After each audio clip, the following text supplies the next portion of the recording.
things like those leases, once those get more formalized, and kind of set up, we'll have those on the financial statements. If there would be any like long-term debt activity that if you would ever have to take on any debt. And then the other thing, when there are projects that you take on right now, we're really only showing, and it's been, I don't know if there have been any major projects at the airport recently. I think I looked at the inventory early today, and it's been a few years. But when you have those, the town's portion, the airport's portion is small locally. Most of it's covered by federal and state funding sources. But with your full accrual statements, that stuff would all come onto your financial statements. And then that would be part of your capitalized balances, part of your assets. But right now, with just the general fund, since we're not showing that, that stuff isn't necessarily reflected in those financials. So if we did go to the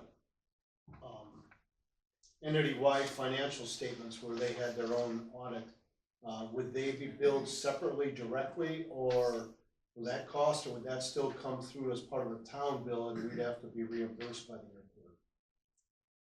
So,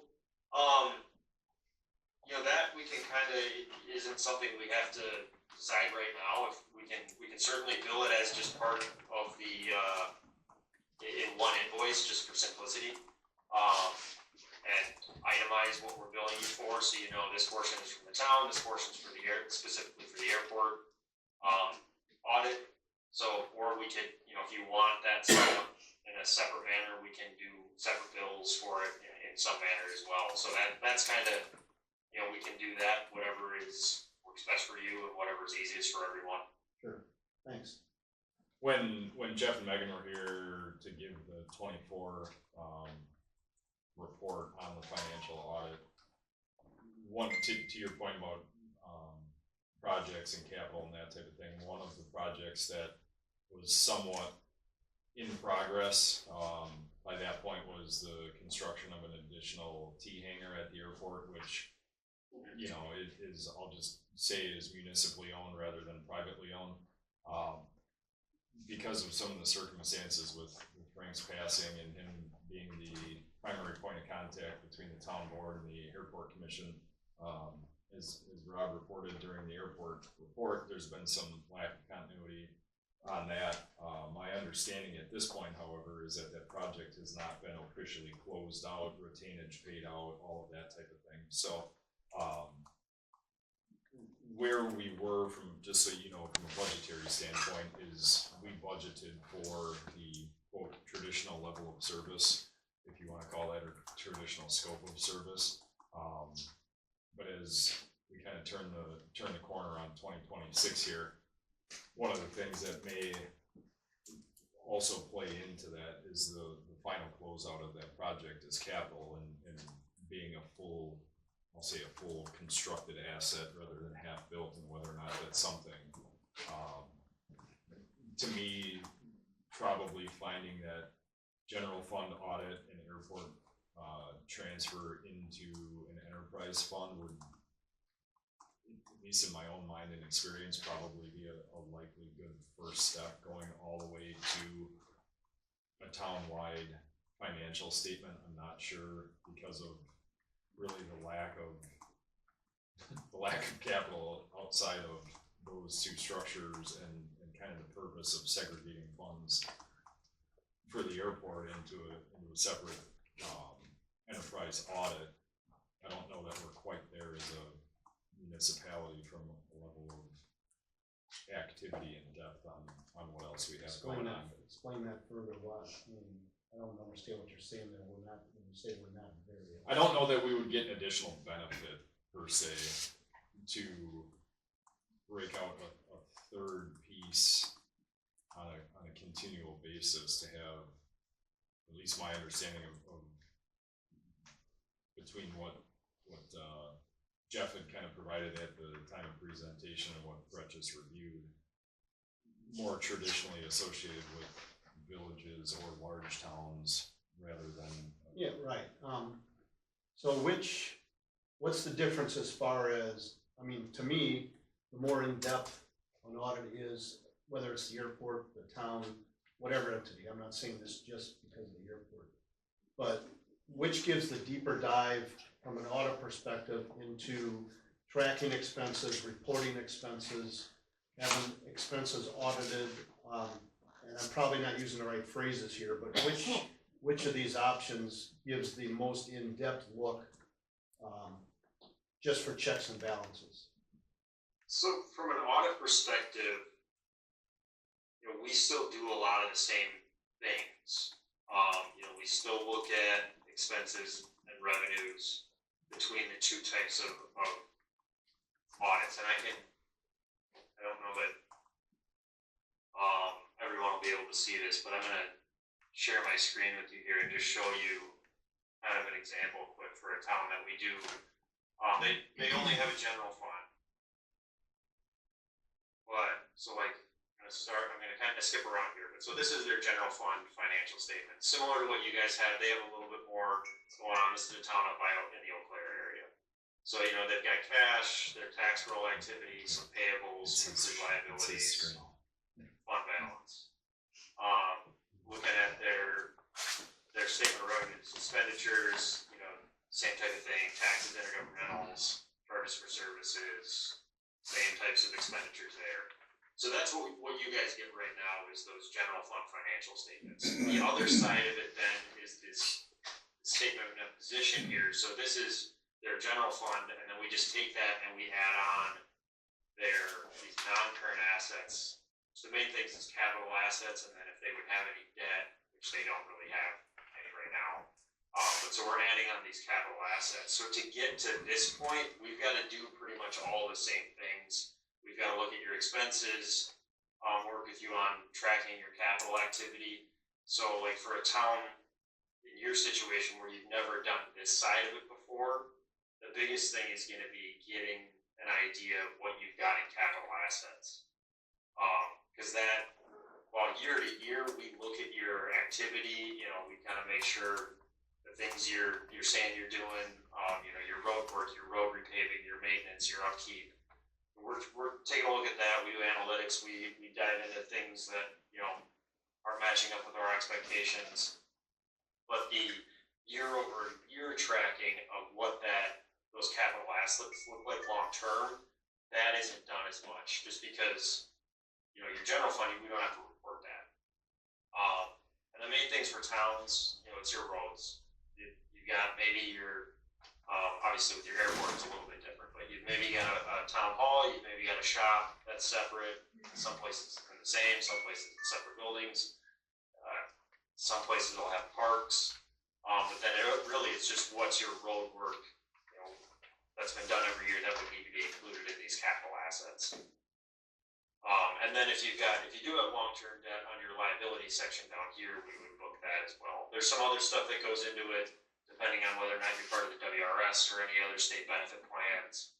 But that's all just information we pulled off from the state, and that's actually additional stuff. We don't really look at that too much in general fund audits, just because we don't need to. So hopefully that kind of can help illustrate what we're doing there. But at the base level, whether we're doing a general fund audit or the full entity-wide financial statements, we really start at the fund level and then we go up to the next level for that entity-wide stuff. So the base is kind of that our base audit stuff that we look at is the same foundation.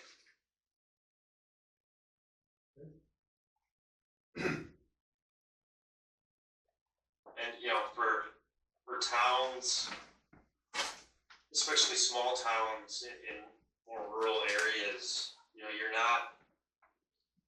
I can't remember off the top of my head what you have for debt, but a lot of times smaller towns aren't using bonds as much. They're going through the state trust fund for loans. They're maybe doing bank loans, things that don't need the same level of financial statement. A bonding, they probably require a full GAAP accrual audit. Whereas the state trust fund, local bank loans, there's not as much of that. They're satisfied, with the general fund audits from that perspective. So.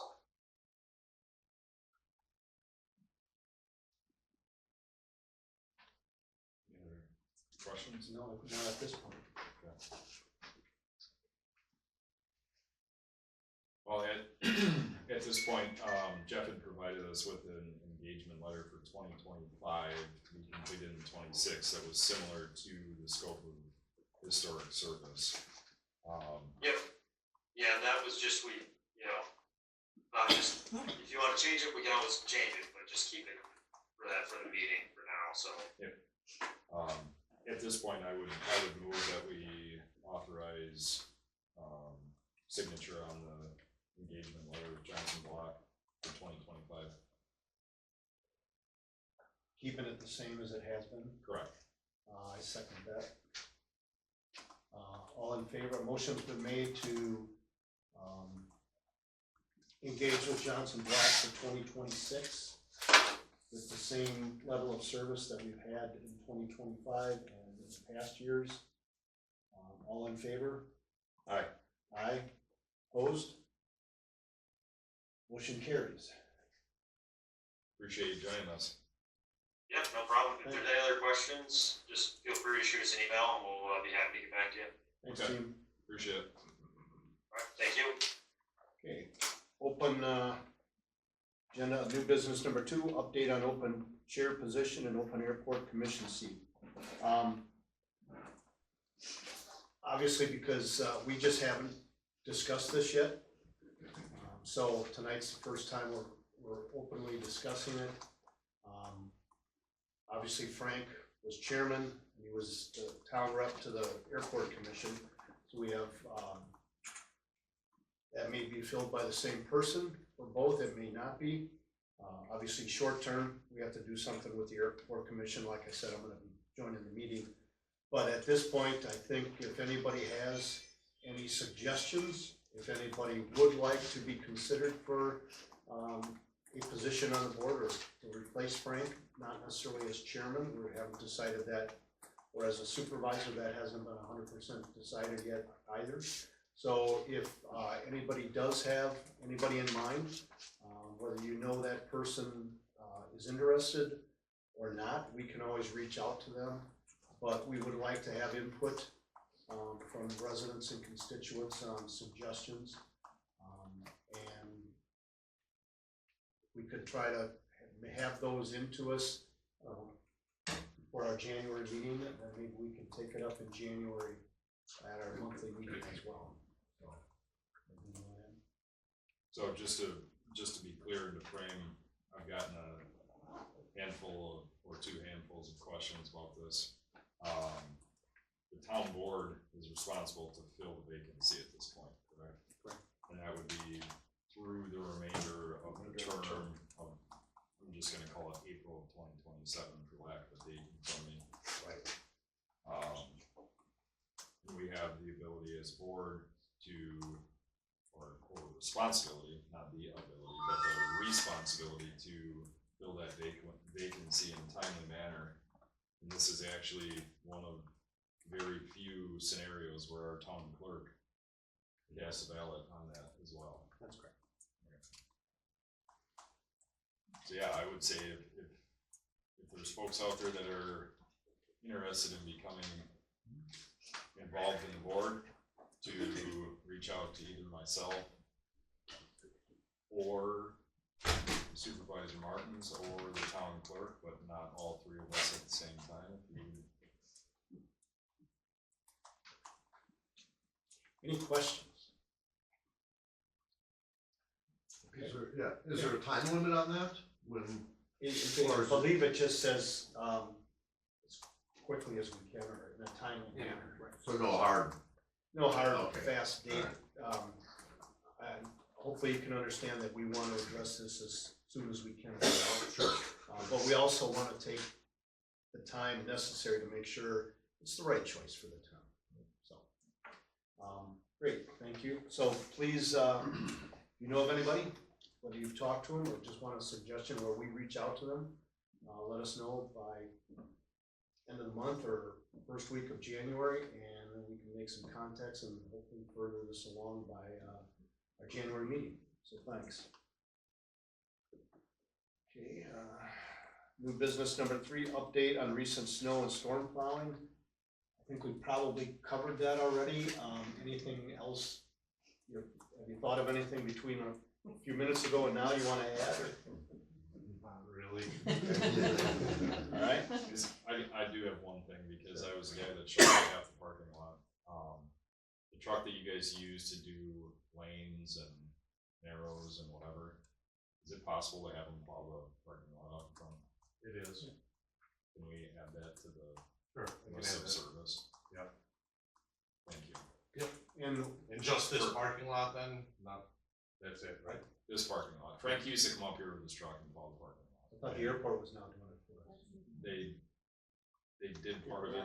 I'm just trying to make sure, especially like if it Saying happened they didn't do it to what we need to be done. on a second Monday weekend prior would be super cool to get it plowed out, so that everybody doesn't have to wear ice skates. And just make sure that there's a walkway to get to the posting board out there. Sure. You can. Yeah. Michelle has to do that. You climbing up on a snowbank is probably preferential. Thank you. Yep. Okay, new business 4, appointment of 2026-2027 poll workers. Jean Beck, Margaret Burlingham, Leslie Ott, Sue Halser, Dawn Ingenthorn, hopefully I pronounced that correctly, Sandy Murphy, Mark Montgomery, Terry Orchard, Jackie Rowland, and Kay Demler. Every 2 years, the state requires us to approve poll workers, and we are lucky enough this year. We have a new poll worker joining us, Jean Beck, and the rest are renewals. And you actually have very good poll workers here, so. I would move that we finalize the appointment for 2027 for Jean Beck, Margaret Burlingham, Leslie Ott, Sue Halser, Dawn Ingenthron, Sandy Murphy, Mark Montgomery, Terry Orchard, Jackie Rowland, and Kay Demler. I second the motion. All in favor? Aye. Aye. Aye. All opposed? None. Motion passes. Thank you, Jean, for stepping up and doing that. Appreciate it. New business number 5, discussion regarding county's accessory dwelling unit ordinance and possible recommendation to county regarding the same.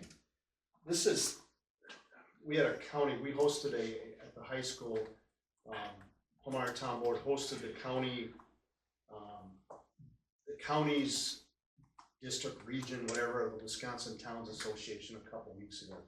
And one of the main topics in that was this ADU, accessory dwelling unit ordinance, which, and I'm not gonna say it 100% accurately, so please, unless we have something we can actually read, but it's allowing, it's an ordinance that will allow as long as it fits on the property and meets code, allowing like an apartment above a garage or a second small building residence on that can be rented, and there are rules around that. I don't think short-term like Airbnbs or anything like that are allowed.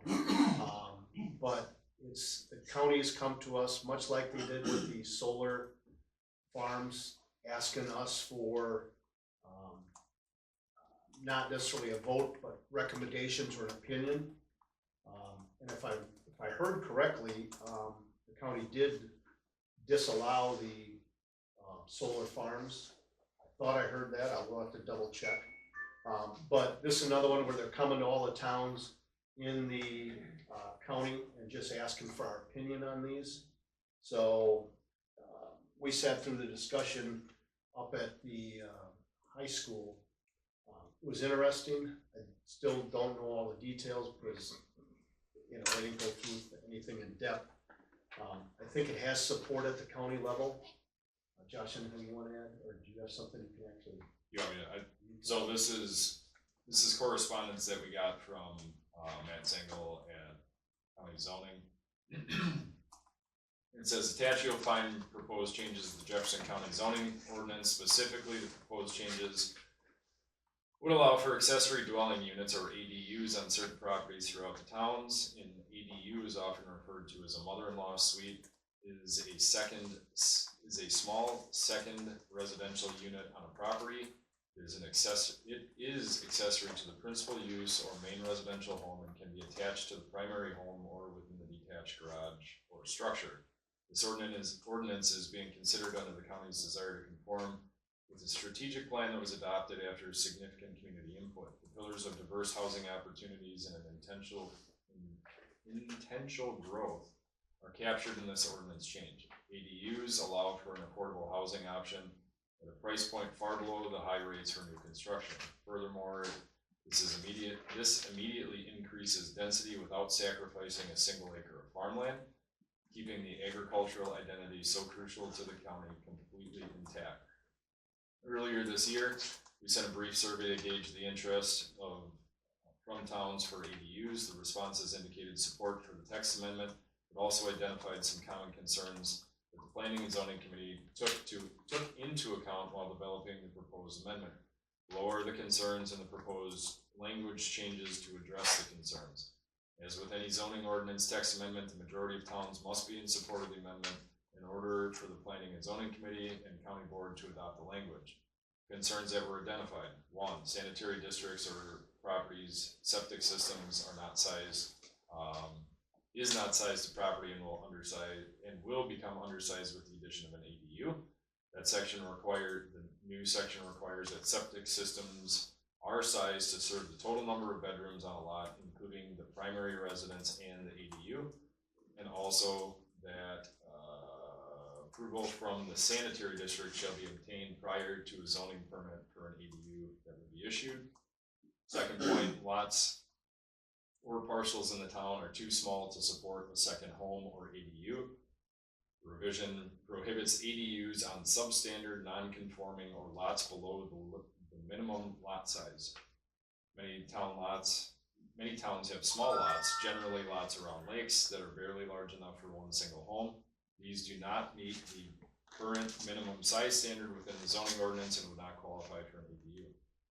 The section of the ordinance also requires that detached structures used for ADUs meet the same setbacks that are required for a single-family home. Additionally, the section requires adequate parking of 2 stalls per dwelling unit, or 2 stalls for the single-family home and 2 stalls for the ADU, for a total of 4. There's also concern about short-term rentals. The owner of property must occupy the principal dwelling unit or the ADU. As mentioned earlier, section BE regulates that types of lots that can support an ADU. Lots around lakes and other popular recreational destinations will likely be disqualified from having ADUs under this ordinance, also because of parking impacts. Public safety was also a concern. Section BK of the ordinance requires that each accessory dwelling unit have its own fire number. If your planning commission or town board has concerns with the language, we encourage you to identify the concern and include that in the recommendation to the county. The proposed text amendment will be modified to help address any town concerns. Please reach out for questions, comments, concerns, blah, blah, blah, blah, blah. So while we were at that WTA regional meeting or county meeting, County Administrator Lucky was there and actually had advised that they were in process of revising the revised language because of continued questions that had been received by towns within the county. So, frankly, because of the timing of everything that we've got going on here, I think that we should make contact with Administrator Lucky and ask for the most current version of the language that the county is proposing before we consider any opinion per se, other than we are concerned because there's outstanding questions from what the takeaway was of the No, I agree. We should get that latest text. Any questions, comments, thoughts on ADUs? Would that increase the property tax? Yes. Or would that be a Yes. separate tax on that ADU? Yes, it would be taxed like a single-family home, small single-family home. So it could raise, Well, if it was a rental, then the current property owner's taxes, they would see it on their taxes, so. So state is a qualifier to this, state law very stringently regulates what can and more so what cannot be done with short-term rentals. And there is to me, if the county has, essentially the crafting of the ordinance that the county has provided, I believe it was a 1 acre minimum lot. So for many of the, I'll call it more urban style residential lots around Blue Spring Lake, they're just simply not going to qualify because of available land area. Above and beyond that, the problem per se with short-term rentals generally is that people own, I'll call it detached parcels, that they rent out the entirety of that parcel and home and any of the improvements and are more or less unsupervised. So if it becomes a pain for a neighbor, hopefully it would also become a pain for the actual primary owner in this case if they have loud parties and all the things that would normally go with. And as you read, the primary owner has to reside in one of the two dwellings, either the primary or the ADU. So, aside from that, it gets taxed no different than any other property improvement as far as that goes. So, other questions, comments? This is a freestanding building in addition to the Well, primary it residence, did say it could be attached as well. but it's given a separate fire number if it's a. that becomes a curious piece of it, doesn't it? Yes.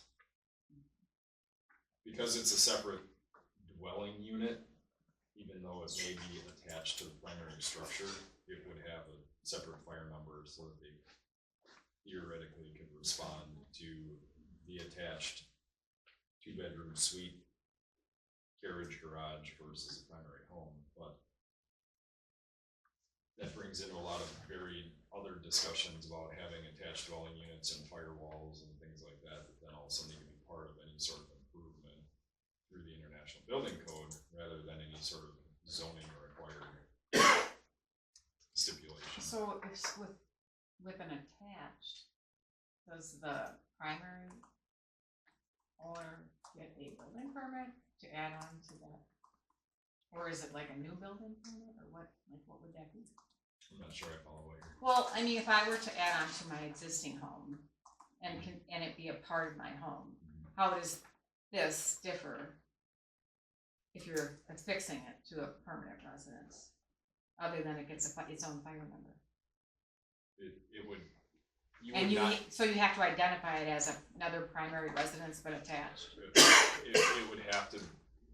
Correct. You could not have separated dwelling units on your property because of the zoning that exists. So you could build a building, you could pull a permit and build 800 square feet off the end of your garage and call it your secondary primary suite. But if you're found to be renting that secondary primary suite out to someone else, then you're in violation of the zoning code. So you would have to go. Oh, so there's two permits then. There's one to build it. There's and a then the zoning one permit, okay. correct? Yes. Okay. Yeah. All right. Other questions, comments? Do we need a motion to go for the most updated language or just an action? I can reach out. Alright, sounds good. Okay, old business. Update 6. Update on possible action or direction on town board order previously issued for Robert Cease, owner of W1317 South Shore Drive, Palmyra, Wisconsin. Order required property owner to remove debris from property. Is Robert here tonight? Okay, Robert has not met, and please jump in here if I misstate anything. Robert has not met the prior order to clean up his property. So obviously now with all the snow and stuff, it makes it very difficult. But we wanted to make sure he understood that we will be moving forward with the next steps, whatever that may be. Jonathan, what are the next steps that we would take? Well, at this point, that there's already been an order of compliance issued to him. It's really just, there needs to be a finding that he has not been in compliance, and then you can move forward with that order. And part of that would be taking the necessary steps to get his property into compliance, whether that's through an outside service or some sort of contracted service that is able to do that. Once that's been done, then probably through a special assessment to recoup the fees associated with getting his property into compliance. Would we, if we so decide, would we need you to send him an official letter? I think it's not required, but I think it'd be a good idea. I agree. Who is the one that provides the finding? I mean, aside from the fact that it looks the same that it did 6 months ago, pretty evident that nothing has been done, but is that, who makes that officiality stamp on this? Us? Yes, it's the board. And just to kind of cover all our bases, someone can make a motion to that effect. So if we end up, first question, that special assessment related, if we end up providing him with an update that, let's say we're on the same page of moving forward to effectuate the order, if it becomes a special assessment, is this something that's allowed as a special assessment directly because of ordinance, or do we go through the steps of then having to find, take, and order bids for the removal thereof to be able to do the special assessment? I'm thinking capital project, special assessment versus zoning code infraction, special charge, or special assessment, one or two. So the first part of your question is, Do we need to solicit individual bids to remediate the issue? no, because this is, this would fall under one of the exceptions where you don't need to take bids to complete the work. And ultimately, there's already been an order here that you're able to go forward with hiring or finding someone to complete the work that's been done here. So really, at this point, I think just what the board would need to do is make a finding that he has not come into compliance with the nuisance order that was given to him. What was it? Was that in October? August? Oh, okay. Way off. But and ultimately, he didn't meet the October deadline and has now not met the, I believe it was December 1st deadline for the wood removal.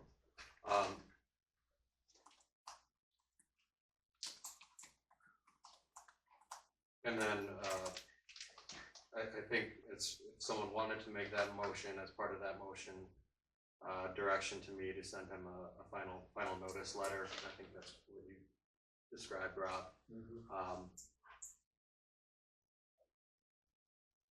And I think there was one other thing that would probably be associated with that, which would be, the special assessment. Michelle, do you kind of, would you know how to apply that as a special assessment towards it? Well, it wouldn't be done until next year, because we've already submitted that for these tax bills. Okay. I'm sure it'll be a special charge, we'll figure it out. So if we move forward, I'm sorry, should let you. Yep, go ahead. If we would move forward with this, we'd have to wait a full year till next tax bill, next December 31st to get reimbursed. Well, and then, January right, 31st. we'll send it out in December. Okay. We also have the daily fines for him as well. Right. What did we set that at? 15 per day. 15 per day.